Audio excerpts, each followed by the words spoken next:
La dernière fois que nous nous sommes rencontrés dans le premier enseignement, nous avons vu que pour vivre la vie au maximum, pour vivre vraiment, il est nécessaire de donner la clé de notre vie au Seigneur Jésus-Christ. Mais vous me direz, mais moi, je suis chrétien, je suis chrétienne. Il y a longtemps que je vais à l'église, il y a longtemps que j'ai donné ma vie à Dieu. Il y a longtemps que je prie, que je lis la Bible, et pourtant je continue à faire l'expérience de la souffrance, de l'oppression. Alors je voudrais vous encourager avec mon expérience personnelle. J'ai rencontré Jésus quand j'étais toute petite. Ma grand-mère m'a parlé de Jésus, elle m'a fait rencontrer Jésus. J'ai grandi en priant, en ayant une conversation avec Jésus. Mais à l'époque, je ne savais pas comment lui donner ma vie, mais c'était mon intention à mesure que je grandissais. Et pourtant, j'avais beaucoup de difficultés. En particulier, quand je suis devenue adolescente, j'ai remarqué que je rêvais des choses qui ne me plaisaient pas. J'avais de mauvais rêves. Voilà. Pas des cauchemars, mais des rêves qui ne me plaisaient pas. Mais je n'avais aucune idée de la façon de me débarrasser de ces mauvais rêves. Et au cours des années, où après que j'ai donné ma vie consciemment, totalement à Jésus-Christ, j'ai fait l'expérience d'une délivrance dont je n'étais pas consciente au départ. Progressivement, je me suis aperçue que ces mauvais rêves disparaissaient, que ces mauvaises pensées qui m'habitaient s'évanouissaient, disparaissaient. Et un jour, il n'y en avait plus. Voilà.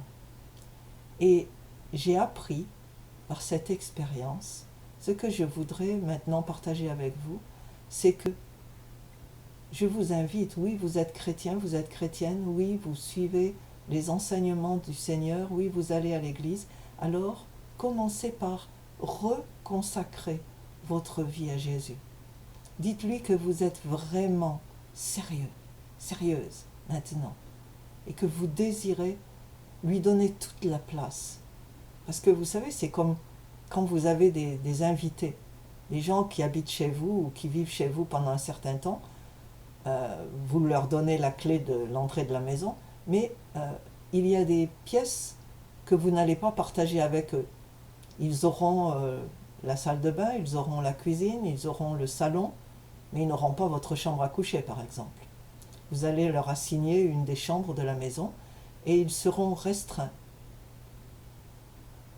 Ça, ce n'est pas ce que Dieu veut. Dieu veut toutes les clés. Il veut accès à tous les recoins de la maison. Votre maison, c'est votre vie. C'est comme une image, n'est-ce pas?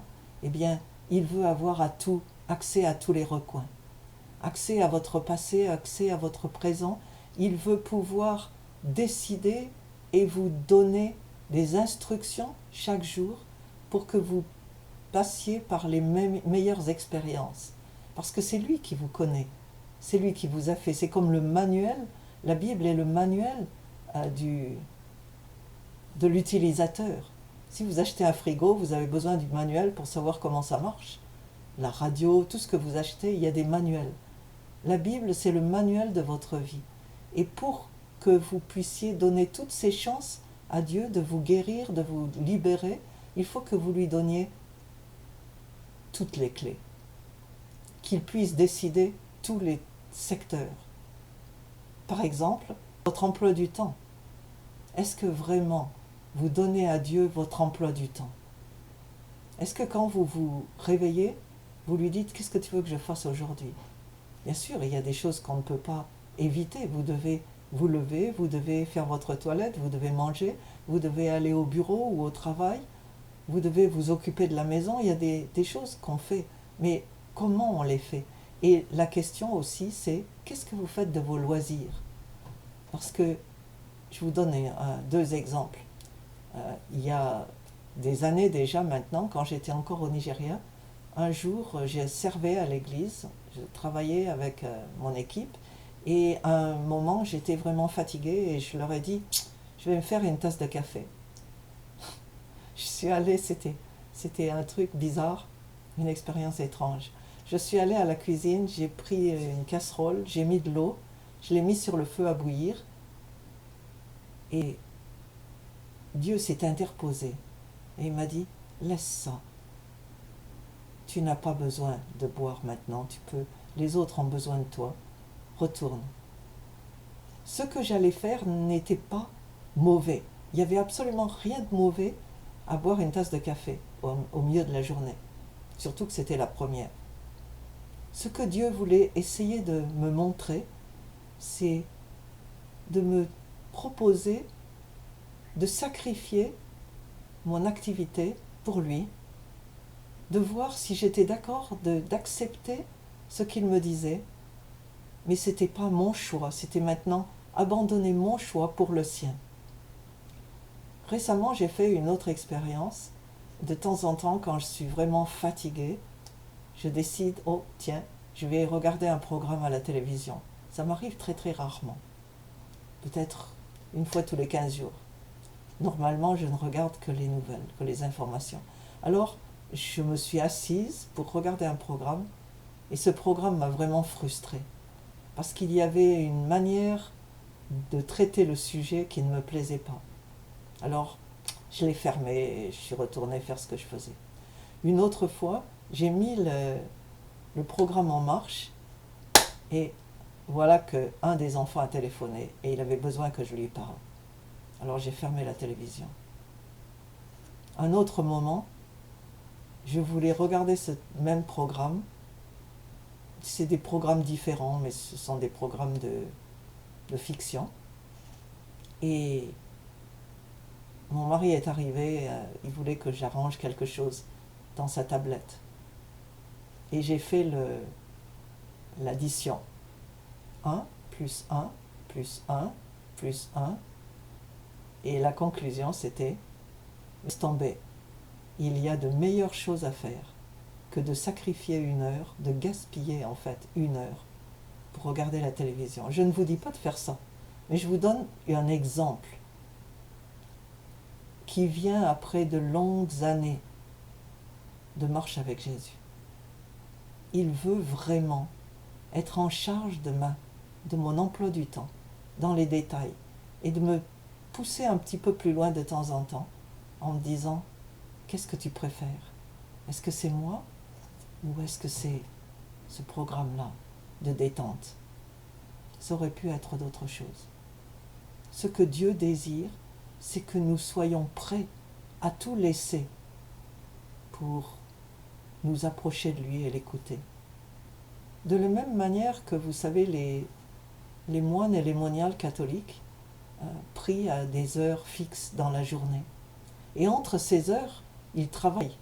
Le travail des champs ou un travail de fabrication de miel ou de confiture ou d'autres choses. Et quand la cloche sonne, qui leur rappelle cette heure de prière, ils laissent là leur tablier et tout ce qu'ils faisaient pour aller à la chapelle. J'ai fait cette expérience il y a 1 an avec un groupe de frères et sœurs qui priaient concernant la pandémie. Nous avions fixé un travail de prière, d'intercession, toutes les 3 heures. Donc toutes les 3 heures, quelqu'un s'était porté volontaire pour conduire la prière. Il y avait des frères et des sœurs de tous les coins de la planète. À 3 heures du matin, c'était quelqu'un qui était au Brésil.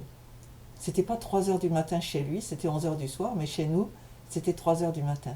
À 6 heures du matin, une personne du Nigeria s'était portée volontaire. Chez eux, c'était 7 heures. Une autre personne priait à 9 heures, une autre à midi, une autre à 3 heures, 6 heures, 9 heures, minuit. Donc toutes les 3 heures. Et si nous voulions soutenir cette prière, ça demandait que, quelle que soit l'activité que nous étions occupés à faire, quand le temps venait, c'était comme une alarme que vous mettez sur votre réveil ou sur votre téléphone.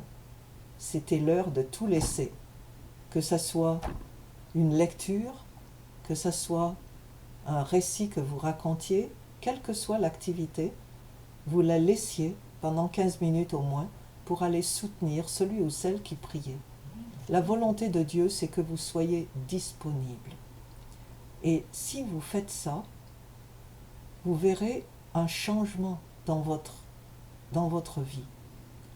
Ceux qui venaient dans notre église au Nigeria et qui nous disaient « Nous avons des problèmes, nous avons besoin d'être délivrés, de faire l'expérience de la guérison ou de la liberté », nous les encouragions d'abord à venir régulièrement au culte.